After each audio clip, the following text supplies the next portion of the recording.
Sabato 30 luglio, San Pietro Crisologo, è il 211° giorno dall'inizio dell'anno, ne mancano 154 al termine.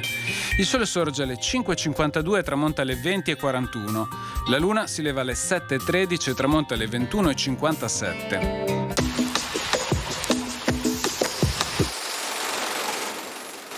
Il Maggior Consiglio decreta la distruzione di tutti i documenti d'accusa letti contro il doge Lorenzo Celsi, dopo che questi era deceduto il 18 luglio precedente.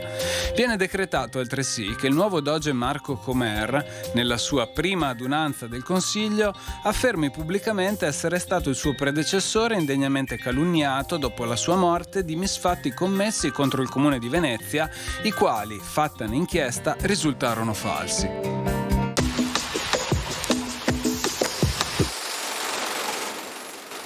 Le previsioni per domani. In prevalenza sereno o al poco più nuvoloso, salvo maggiori annuvolamenti dalla sera sui settori montani. Precipitazioni assenti. Temperature minime senza variazioni di rilievo o localmente in diminuzione sui settori dolomitici, massime in ripresa. Venti sui settori centro-orientali della pianura deboli, a tratti moderati dai quadranti orientali, altrove deboli variabili. In quota moderati dai quadranti settentrionali, a tratti anche tesi in alta quota.